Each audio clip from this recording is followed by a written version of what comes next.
Defense news in a nutshell, your fortnightly guide to all that's happening in MINDEF and the SCF in under 5 minutes. Here's what happened from 2nd to 15th May.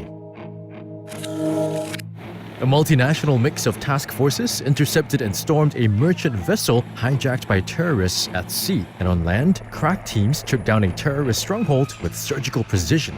These massive drills were part of an 11-day ASEAN Defense Ministers Meeting Plus Maritime Security and Counter-Terrorism exercise held in Brunei and Singapore. The exercise involved 3,500 personnel from the defense forces of 18 countries, the 10 ASEAN nations, as well as Australia, China, Japan, India, Korea, New Zealand, Russia, and the United States. The exercise aimed to strengthen the capabilities of participating militaries in tackling terrorism and maritime threats. It's a very big commitment and one of the largest we've had. That alone describes the scale of the commitment. Why countries are willing to expend their resources, their people, their military equipment to come together. And I think it's a very strong signal that if we take maritime security and the threat of terrorism seriously, and there is a multinational effort to maintain peace and stability in this region. Jointly hosted by the SCF and the Royal Brunei Armed Forces, the region's largest multinational exercise also involved 18 ships, 25 aircraft, and 40 Special Forces teams.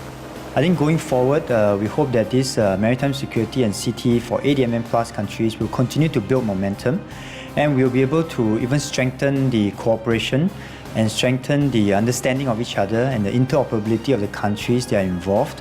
And of course, as a result, there will be a greater peace and mutual understanding and greater confidence in this region.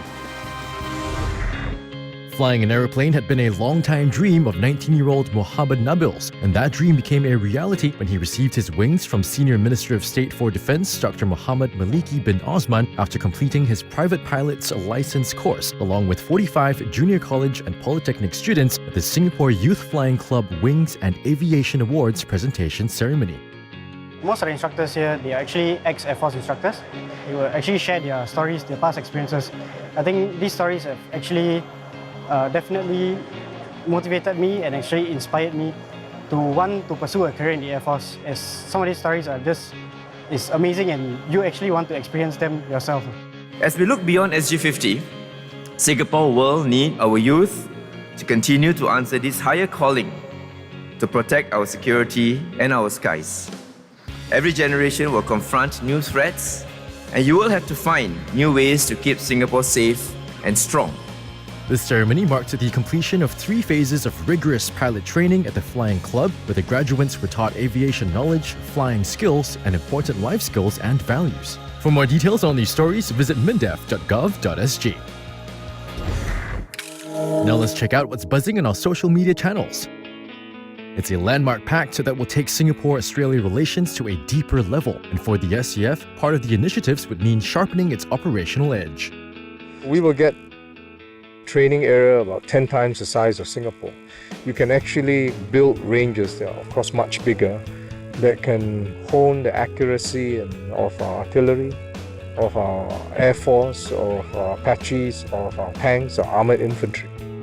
Go to Defense Minister Dr. Ng Eng Hen's Facebook page to find out how Singapore's comprehensive strategic partnership with Australia will change the way we train as soldiers, sailors, and airmen.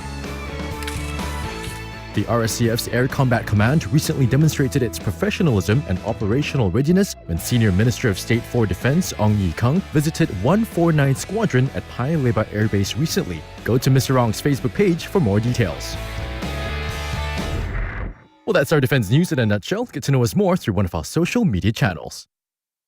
This is Mike from Power 98, signing off.